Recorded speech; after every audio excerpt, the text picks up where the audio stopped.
الله وبركاته.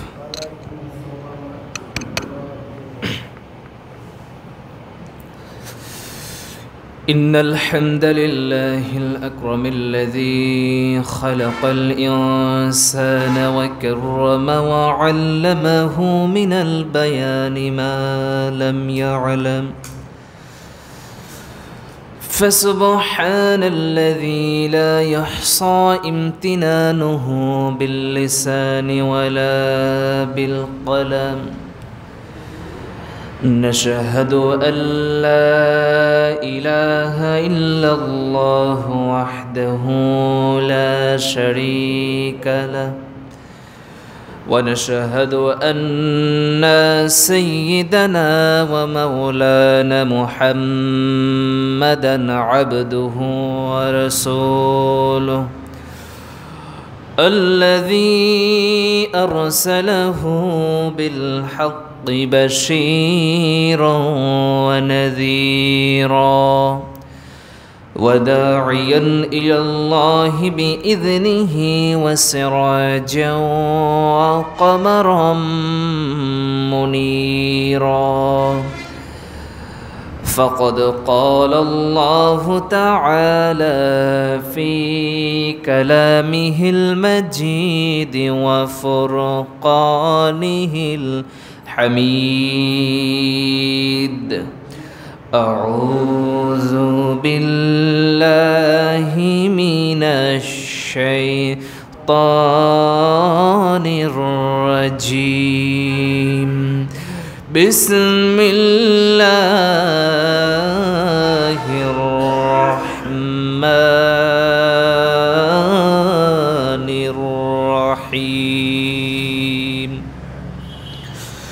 إن الله وملائكته يصلون على النبي يا أيها الذين آمنوا صلوا عليه وسلموا تسليما.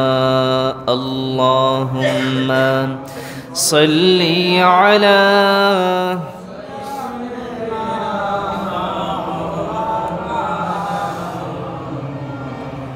وعلى آل سيدنا. بلغ العلا بكماله، كشف الدجى بجماله، حسنت جميع خصاله. صلوا عليه وآله. আলহামদুলিল্লাহ, মহান রব্বুল আলামিনের দরবারে অগণিত শুকরিয়া আদায় করছি, যিনি আমাদেরকে বিগত জুমার দিনের মতো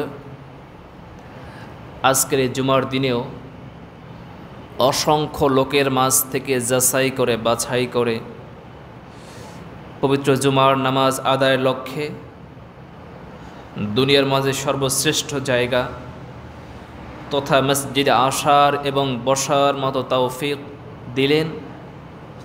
সে মহান রব্বুল আলামিনের দরবারে হৃদয়ের সমস্ত ভালোবাসাকে এক করে সমস্ত শক্তিকে গলার কাছে এনে সবাই একযোগে জোরে সোরে শুকরিয়া আদায় করছি, বলছি আলহামদুলিল্লাহ। আবারও বলছি আলহামদুলিল্লাহ। সম্মানিত হাজিরিন, গত জুমায় ছিলাম না, গত জুমায় একটা আলোচনা আমাদের বাদ পড়ে গেছে, তা আজকে সেই বিষয়টা নিয়ে একটা ধারাবাহিক একটা আলোচনা নিয়েছিলাম, তা শেষ করতে পারি নাই। তো সেই বিষয়টা আজকে শেষ করার চেষ্টা করব। সেই সাথে লাইলাতুন নিসফু মিনাশ শাবান অর্থাৎ শবে বরাত, সে বিষয়ে কিছু আলোচনা হবে। প্রথমে আল্লাহ তাআলার কাছে তৌফিক কামনা করে নিচ্ছি, ওমা তৌফিক ইল্লা বিল্লাহ। সম্মানিত হাজিরিন, আজ এমন একটা দিন, সপ্তাহের মাঝে শ্রেষ্ঠ দিন, গরিবের জন্য হজের দিন। তবে সেই দিনে এমন একটা নোংরা দিন আজকে পড়েছে, যেটাকে আমরা চিনি হলো ভালোবাসা দিবস হিসেবে, 14ই ফেব্রুয়ারি। আজকে সেই 14ই ফেব্রুয়ারি, যেদিন কত মানুষ তার চরিত্র হারায়, কত মেয়ে তার সতীত্ব হারায়, কত যুবক ছেলেরা ধ্বংসের পথে চলে যায়। নাম দিয়েছে ভালোবাসা দিবস। আল্লামা সাঈদ রহমতুল্লাহ আলাইহি একটা কথা বলছিলেন যে 14ই ফেব্রুয়ারি তাদের জন্যই লাগে যাদের জীবনে কোনো ভালোবাসা নাই, যাদের জীবনে কোনো ভালোবাসা নাই, যাদের জীবনে শুধুই এক প্রকারে পায়খানা ছাড়া কিছু না, নোংরা, তাদের জন্যই বছরে একটা দিন ভালোবাসা লাগে। কিন্তু একজন ইমানদার মুসলমানের জীবনের বছরে 365 দিন, সব কয়টা দিনে ভালোবাসা, সুবহানাল্লাহ, ভালোবাসার মাঝেই কাটবে তাদের, এটা ইমানদারদের। কিন্তু যাদের জীবনে, যাদের ইমান নাই, ওদের এই মাঝে মাঝে একটু দিবস পালন না করলে হয় না। কারণ অন্যদিন তো কোনো ভালোবাসা নাই, সব জায়গায় অশান্তি, যেই জায়গায় হাত দেয় ওই জায়গায় পুড়ে যায়, এমন অবস্থা হয়ে যায়। ওদের জীবনে এগুলো লাগে। এগুলো বাংলাদেশে ছিল না। এক নাস্তিক বাংলাদেশে এইটা আনছে, আরে মুসলমান বলে ভুল হবে। আজকে থেকে 100 বছর আগে তো এগুলো ছিল না, 50 বছর আগে মনে এরকম ছিল না, সেগুলো আনছে বাংলাদেশের যুবকদের চরিত্রগুলোকে হরণ করতে, বাংলাদেশের মেয়েদেরকে ঘর থেকে বের করতে। অন্যদিন মোবাইলে কথা বলে, এই দিন দুজনে ঘুরতে যায়। কোথায় যাবে? পার্কের বিভিন্ন গাছের গোড়ায় জোড়ায় জোড়ায় যেয়ে বসে থাকে। আমি একদিন একটা কলেজে ঢুকছিলাম, কলেজের সামনে গাছ, মাশাআল্লাহ, কলেজে ঢুকে আর সামনে তাকানোর কোনো কায়দা নেই, উপরে তাকাবো কোনো কায়দা নেই, প্রত্যেকটা গাছের গোড়ায় জোড়ায় জোড়ায় বসা আছে। এই হচ্ছে অবস্থা এই 14ই ফেব্রুয়ারি দিনে। আমার অন্য টার্গেটে গেছিলাম, পরে দেখলাম এই অবস্থা। সম্মানিত হাজিরিন, এগুলো থেকে ফিরে আসতে হবে। আমাদের মুসলমান, আমরা ভালোবাসি কাকে? আল্লাহকে। আল্লাহকে ভালোবাসার জন্য আমাদের জীবনে সব করতে পারি, তার জন্য জীবন দিতে পারি, জান মাল সব কোরবানি করতে পারি। কিন্তু মানুষের ভালোবাসা এটা হলো সাময়িক, সাময়িক, এখন আছে, কিছুদিন পরে নাই। একটা কথার মাধ্যমে ভালোবাসা কাটতে যায়, কথার মাধ্যমে ব্রেকআপ হয়ে যায়। কিন্তু আল্লাহ তাআলাকে যে ব্যক্তি ভালোবাসবে, সে ব্যক্তির জীবনে আল্লাহ তাআলা তার ভালোবাসা দিয়ে তারে ভরপুর করে দেবেন, সুবহানাল্লাহ। যে ব্যক্তি আল্লাহকে ভালোবাসে, আল্লাহ তারে ভালোবাসেন। আল্লাহ রাব্বুল আলামিন বলেন, ইন্নাল্লাহা ইউহিব্বুল মুত্তাকিন। নিশ্চয় আল্লাহ রাব্বুল আলামিন এই দুনিয়ার বুকে অন্য কাউকে ভালোবাসে না, অন্য কোনো ব্যক্তিকে ভালোবাসে না। তিনি ভালোবাসেন হলো যারা মুত্তাকি হবে, তাকওয়াবান যারা হবে, আল্লাহর ভয়টা যাদের অন্তরের ভিতরে সবচাইতে বেশি হবে, আল্লাহ রাব্বুল আলামিন তাদেরকেই সবচাইতে বেশি ভালোবাসেন, সুবহানাল্লাহ। আল্লাহ রাব্বুল আলামিন যখন কাউকে ভালোবাসেন, আল্লাহ তাআলা ফেরেশতা জিবরাইলকে ডেকে বলেন, ও জিবরাইল, আমি আমার এই বান্দাকে ভালোবাসি, তুমি তাকে ভালোবাসো। আসমানের অধিবাসী যারা আছে, ফেরেশতা আছে, তাদেরকে জানিয়ে দাও তারাও যেন আমার অমুক বান্দাকে ভালোবাসে, সুবহানাল্লাহ। এমনকি জমিনের ভিতরে যারা আছে তাদের ভিতরে এই ইলহাম জারি করে দাও, তাদেরকেও জানিয়ে দাও যেন তারাও এই ব্যক্তিকে ভালোবাসে, সুবহানাল্লাহ। এমন মানুষ মারা যায় যার জন্য কেউ কাঁদে না, ফামা বাকাত আলাইহিমুস সামাউ ওয়াল আরদ ওয়া মা কানু মুনজারিন। আল্লাহ রাব্বুল আলামিন বলেন, এমন মানুষ আছে যাদের জন্য কেউ কাঁদে না, কেউ তার জন্য দোয়াও করে না। আবার এমনও মানুষ আছে যারা দুনিয়া থেকে বিদায় হয়ে যাওয়ার পর শুধু দোয়া করে, এমনটা না, চোখের পানি ছেড়ে তার জন্য দোয়া করে, সুবহানাল্লাহ। এটা ভালোবাসা, আল্লাহর ভালোবাসা। তারা আল্লাহকে ভালোবাসছে, আল্লাহ তারে ভালোবাসছে। সেই আল্লাহর ভালোবাসার পরে আল্লাহ তাআলা মানুষের অন্তরের ভিতরে তার ভালোবাসা পয়দা করে দেন, সুবহানাল্লাহ। এই জন্য আমরা এই দিবস বাদ দিয়া, মুসলমানের কোনো দিবসের ভিতর ভালোবাসা আটকে থাকবে না, তাদের সব দিনে ভালোবাসা। সম্মানিত হাজিরিন, এরপরে আসেন আমরা যে কয়েকটা বলছিলাম, যে কয়েকটা বিষয় বাদ রয়ে গেছে যে শিক্ষা, তার ভিতরে আমরা মোটামুটি 9টা বলছিলাম। নাম্বার 10, আল্লাহ রাব্বুল আলামিন বলেন ওয়ালা তাকরাবু মালাল ইয়াতীমা ইল্লা বিল্লাতী হিয়া আহসান হাত্তা ইয়াবলুগা আশুদ্দাহু وأوفوا بالعهد إن العهد كان مسؤولا জোরে বলুন আল্লাহু আকবার। আল্লাহ রাব্বুল আলামিন বলেন তোমরা এতিমের মালের নিকটেও যেও না, তাদের সম্পদের নিকটেও যেও না, তবে হ্যাঁ তার বিবেক বুদ্ধি যতক্ষণ পর্যন্ত না হয় ততক্ষণ পর্যন্ত তার কাছে যেতে পারো, তবে সেগুলো গ্রহণ করতে যাবে না, সেগুলো রক্ষণাবেক্ষণ করার জন্য যেতে পারো। এতিমের ধন সম্পদ সেগুলোকে ভক্ষণ করার জন্য, সেগুলোকে লুটে পুটে নেওয়ার জন্য নয়, তার সম্পদের কাছে তার কাছে যেতে পারো এই কারণে যে এতিম মানুষ কেউ এসে তারে ফুসলে তার সম্পদগুলো নিয়ে যাবে, তার ক্ষতি করবে, এমনটা যেন না হয়, তুমি তার কাছে যাইতে পারো এগুলো রক্ষণাবেক্ষণ করার জন্য, কিন্তু তার সম্পদকে ভক্ষণ করা যাবে না। আল্লাহ রাব্বুল আলামিন নাম্বার 11 বলেছেন। নাম্বার 12 আল্লাহ রাব্বুল আলামিন বলেন ওজনে কম দেওয়া যাবে না। আল্লাহ বলেন ওয়া আউফুল কাইলা ইযা কিলতুম ওয়াজনু বিল কিসতাসিল মুস্তাকিম যালিকা খায়রু ওয়া আহসানু তা'ওয়িলা জোরে বলুন আল্লাহু আকবার। আল্লাহ রাব্বুল আলামিন বলেন তোমরা সঠিক মাপ এবং ওজন দ্বারা পারস্পরিক আস্থা অর্জন করবে, স্থপিত হবে, এবং এতে ক্রেতা এবং বিক্রেতা উভয় একটা প্রশান্তি লাভ করবে, উভয় লাভ হবে। আল্লাহ তাআলা বলছেন এই নীতি আল্লাহ তাআলা পছন্দ করেন যখন তোমরা কোনো কিছু ক্রয় করবে এবং বিক্রয় করবে ওজন করে করবে, কম দিবে না। তুমি যে পরিমাণ টাকা নেবে সেই পরিমাণ দেবে, কম দিবে না। কারণ যে ব্যক্তি এই দুনিয়ার বুকে কম দেবে, কাল কিয়ামতের ময়দানে তার নেকির পাল্লাও কম হয়ে যাবে। এই দুনিয়ায় যারা মানুষকে ঠকায়, মানুষকে ওজনে কম দেয়, কাল কিয়ামতের ময়দানে সেই মানুষগুলো দেখবে তাদের আমলনামাগুলো খালি হয়ে যাচ্ছে, এমন অবস্থা হয়ে যাবে। এজন্য এই কাজ করা যাবে না। ওজন যখন করব কম দেওয়া যাবে না। আল্লাহ তাআলা এরপর বলছেন ভিত্তিহীন ধারণার পিছনে তোমরা পড়বে না।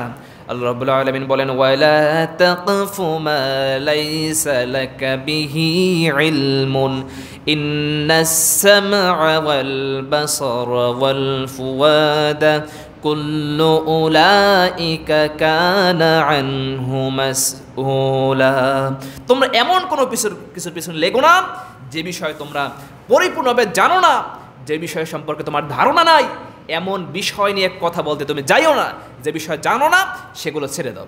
কিন্তু মানুষ, কিছু বিজ্ঞানী এমন আছে, চার দোকানের বিজ্ঞানী, যে বিষয় জানে না, কোনো ধারণা নেই, এমন ফতোয়া দেয়, মুফতিরে মানে হারাই ফেলে। এই হচ্ছে অবস্থা। এমন বিষয় নিয়ে আপনি কথা বলতে যাবেন না যেগুলো আপনি জানেন না, এটা আপনার জন্য ভালো হবে। আপনি কুধারণা করবেন না। একজন মানুষকে দেখছেন হাইটে যাইতেছে, আর ওই লোকটা যাইতেছে কই, ও কার ক্ষতি করবে, মানে ও জোরে হাঁটতে যেতেছে, কি কোথায় যাইতেছে, মানে এই ধারণা, এর মনে হয় কেউ তাড়াইতে আছে, যেহেতু জোরে হাঁটতেছে মনে হয় কেউ তাড়াইতে আছে। এরকম যে কত ধারণা, কত মানুষকে নিয়ে ধারণা করে, এগুলো করা যাবে না। আপনি ভিত্তিহীন ধারণার পিছনে আপনি ছুটবেন না, ক্ষতি আপনারই হবে। সে ব্যক্তি হয়তো ভালো কাজের জন্য যাইতেছে, অথবা তার কোনো জরুরত পূরণ করার জন্য যাইতেছে, আপনি তার নিয়ে ধারণা করেন, ভিন্ন ধারণা করলেন। সে ব্যক্তি তার কাজ করতেছে, কিন্তু আপনি বিনা ধারণা, মানে আপনি কিছু করলেন না, শুধু ধারণা করছেন, মানে গীবত করতেছেন, সেগুলো মানুষের কাছে বলতেছেন, আপনার গুনাহ হইতেছে, তার কিন্তু কোনো ক্ষতি হবে না। এটা করা যাবে না। এরপর রব্বুল আলামিন নাম্বার 14 বলেছেন ওয়ালা তামশি ফিল আরদি মারহান ইন্নাকা লান তাখরিকাল আরদা ওয়া লান তাবলুগাল জিবালা তুলা জোরে বলুন আল্লাহু আকবার। আল্লাহ রাব্বুল আলামিন বলেন জমিনে বাহাদুরি করে চলবে না। তুমি জমিনকে বিদীর্ণ করতে পারবে না। তুমি যে বাহাদুরি করবে চলবে, জমিনটাকে তুমি ভাগ করে ফেলতে পারবে না, এবং তুমি পর্বতের মতো উচ্চতাও অবলম্বন করতে পারবে না। এজন্য জমিনের উপর দিয়ে যখন চলাফেরা করবে অত্যন্ত নম্র হয়ে, ভদ্র হয়ে সুন্দর আচরণের সাথে চলাফেরা করবে। আল্লাহ রাব্বুল আলামিন এক জায়গায় বলেছেন রহমানের বান্দা যারা হবে তারা অত্যন্ত বিনয়ী হবে। আল্লাহ রাব্বুল আলামিন বলেন ওয়া ইবাদুর রহমানিল্লাযীনা ইয়ামশুনা আলাল আরদি হাওনা ওয়া ইযা খাতাবাহুমুল জাহিলুনা ক্বালু সালামা। জোরে বলুন আল্লাহু আকবার। আল্লাহ রাব্বুল আলামিন বলেন রহমানের বান্দা যারা হবে, আল্লাহর একনিষ্ঠ গোলাম যারা হবে, তারা যখন জমিন থেকে চলাফেরা করবে অত্যন্ত ভদ্র হয়ে নম্র হয়ে সুন্দর আচরণের সাথে চলাফেরা করবে। যখন তাদের সঙ্গে জাহেল মূর্খ যখন তর্ক করতে আসবে, ঝগড়া করতে আসবে, বিবাদ করতে আসবে, তখন তারে সালাম দিয়ে তার সেই জায়গা থেকে কেটে পড়বে। সে ঝগড়া করবে না, ফাসাদ করবে না, তারে ত্যাগ করে চলে আসবে। এই কাজ করতে হবে। রহমানের বান্দা যারা হবে তারা জমিনে অত্যন্ত বিনয়ী হয়ে চলাফেরা করবে। যখন জাহেল, যখন কোনো ঝগড়াবাজ, কোনো বেয়াদব ঝগড়া করতে আসবে, তখন অত্যন্ত বিনয় হয়ে মানে সে সেখান থেকে চলে আসবে। বেশি কথা নাই, তুমি তোমার মতো বেয়াদব আমি নই, তুমি তোমার মতো থাকো, আমি আমার মতো থাকি। এইটা করবে রহমানের বান্দা যারা। সম্মানিত হাজিরিন, এই 13টা শিক্ষা আমরা বলছিলাম। যদি আমরা এই 13টা শিক্ষা, এই মিরাজ থেকে 13টা শিক্ষা আমরা অর্জন করতে পারি, তাহলে আমাদের জীবনটা সুন্দর হয়ে যাবে। আল্লাহ তাআলা এই 13টা কর্মসূচি রাসূলকে দিয়েছিলেন যে হে নবী এইগুলো মানুষকে শিখিয়ে দেন, তাদের যদি এইগুলোকে মানতে পারে তাদের জীবনটা সুন্দর হয়ে যাবে। সম্মানিত হাজিরিন, এখন আজকে এমন একটা দিন যেই দিনকে হাদিসের ভাষায় বলা হয়েছে লাইলাতুন নিসফু মিনাশ শাবান, শাবান মাসের মধ্য রজনী, শাবান মাসের মধ্য রজনী। হাদিসের ভিতরে এসেছে রাসূল বলেছেন আল্লাহ রাব্বুল আলামিন এই রাতে সমস্ত মানুষগুলোকে ক্ষমা করে দেন। 2 শ্রেণী মানুষকে ক্ষমা করে দেন। এই 2টা শ্রেণী হলো, একটা হলো যারা 2টা শ্রেণীকে আল্লাহ তখন কখনো ক্ষমা করেন না, এই রাতে তাদেরকে যত তাওবা করুক, যত নামাজ পড়ুক, যত রোজা করুক, কোনোটা কাজে লাগবে না, সব বিফল হয়ে যাবে। 1 নাম্বার হলো যারা আল্লাহর সঙ্গে শরীক করবে, এবং নাম্বার 2 হলো হিংসুক যারা কপটতাওয়ালা, যারা হিংসা করে, মানুষকে হিংসা করে, সেই সমস্ত মানুষকে আল্লাহ তাআলা এই রাতে ক্ষমা করবেন না। সমস্ত মানুষকে ক্ষমা করে দিতে পারেন আল্লাহ তাআলা, কিন্তু এই রাতে আল্লাহ তাআলা 2টা শ্রেণীকে ক্ষমা করবেন। একটা হলো যারা মুশরিক, আর একটা হলো যারা হিংসুক, নিন্দুক যারা আছে, আল্লাহ তাদেরকে ক্ষমা করবে না। সেই শবে বরাত বা লাইলাতুল নিসফি মিনাশ শাবান, এই রাতে আল্লাহ তাআলা সবাইকে ক্ষমা করে দেন, 2টা শ্রেণীকে ক্ষমা করেন না। আমরা যেন এই 2টা গুণ যাদেরকে আল্লাহ তাআলা ক্ষমা করবেন না, হাদিসের ভাষা অনুযায়ী সেই গুণ যাদের ভিতরে আসলে তাদের সকলকে সেই গুণগুলোকে, অসৎ গুণগুলোকে সালামত তৌফিক দান করে, বলুন আমিন। সম্মানিত হাজিরিন, এই দিনে আমাদের সমাজে অনেক মানুষ এমন কিছু ভিত্তিহীন ধারণার পিছনে পড়ে থাকে যে অনেকে মনে করে যে এই রাতে যদি গোসল করি, গোসল করলে কি হবে, এই গোসলের শরীরে যে পানিগুলো পড়বে সেই পানিতে এতগুলো ফেরেশতা, এই পশমে এতগুলো ফেরেশতা, এই এতগুলো ফেরেশতা এই গুনতে গুনতে মানে একদম ছোটকাল থেকে শুনছি, কিন্তু এগুলো কোনো ভিত্তি নাই। আপনি অন্যদিন যেভাবে গোসল করেন এই দিনও আপনি গোসল করতে পারেন, এই রাতে গোসল করতে পারেন, কিন্তু যদি মনে করেন যে এই গোসল করলে এত সওয়াব, এইটা করলে এত সওয়াব, এরকম কোনো কথার ভিত্তি হাদিস কোরআনে নাই।